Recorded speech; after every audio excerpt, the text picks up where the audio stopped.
एक सेक्शन 30 है, ठीक है भाई, सेक्शन 30 है इंडियन पार्टनरशिप एक्ट 19, एक 31 है, एक 32 है, एक 69 है और एक हमारा 35 है।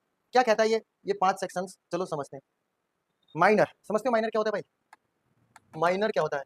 माइनर का मतलब एक ऐसा पर्सन जो अभी अपने 18 साल की एज को कंप्लीट नहीं किया है, वो माइनर की गिनती में आता है। 12th में पढ़ने वाला हर एक बच्चा भाई माइनर है, क्योंकि उसने अभी अपने 18 साल की उम्र पूरी नहीं करी है। अगर किसी ने अपने 18 साल की एज को कंप्लीट कर लिया है तो वो माइनर नहीं कहलाएगा। माइनर का मतलब ये होता है कि माइनर एक वो पर्सन कहलाता है जिसने अपनी एज ऑफ 18 अभी कंप्लीट नहीं करी है। अगर आप माइनर का मतलब आप किसी कॉन्ट्रैक्ट पे साइन करने के लिए अभी वो एप्लीकेबल नहीं हो, किसी भी कॉन्ट्रैक्ट पे आप साइन नहीं कर सकते, इसलिए आप पार्टनरशिप डीड पे भी साइन नहीं कर सकते। इसलिए कहते हैं कि एक minor can not become a partner. लेकिन अब क्या बात आई है सेक्शन 30 में, क्या बात कही गई है, थोड़ा ध्यान से समझना। सेक्शन 30 कहता है कि अ माइनर में बी एडमिटेड, एक माइनर को पार्टनरशिप में ऐड किया जा सकता है for the benefit of the partnership if all the partner agree.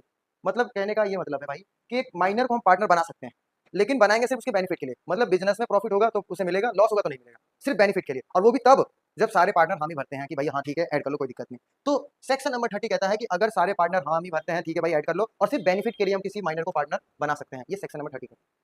अब बात करेंगे सेक्शन नंबर 31 क्या कहता है।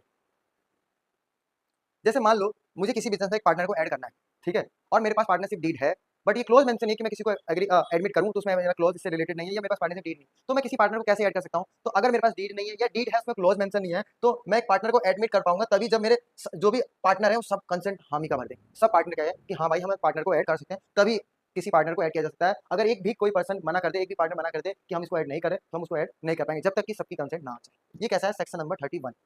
पढ़ेंगे बात सेक्शन 32 की।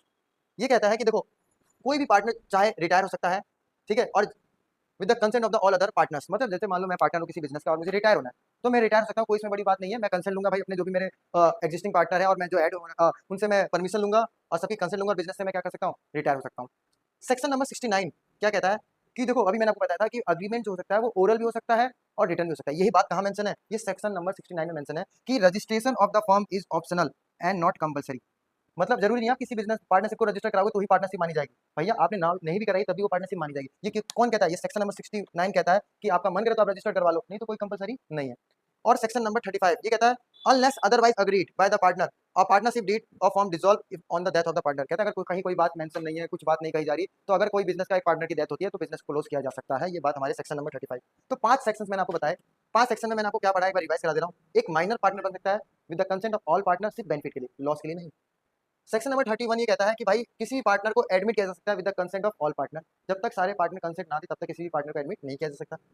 आप जब भी चाहो बिजनेस से रिटायर हो सकते हो with the consent of all partner by giving notice. Registration of partner compulsory नहीं है, आपका मन करे तो करा लो, नहीं मन करा मत कराओ। और किसी भी फॉर्म का अगर कोई पार्टनर की डेथ हो जाती है तो बिजनेस को बंद किया जा सकता है, इन जनरल अगर कोई और बात मेंशन नहीं है तो।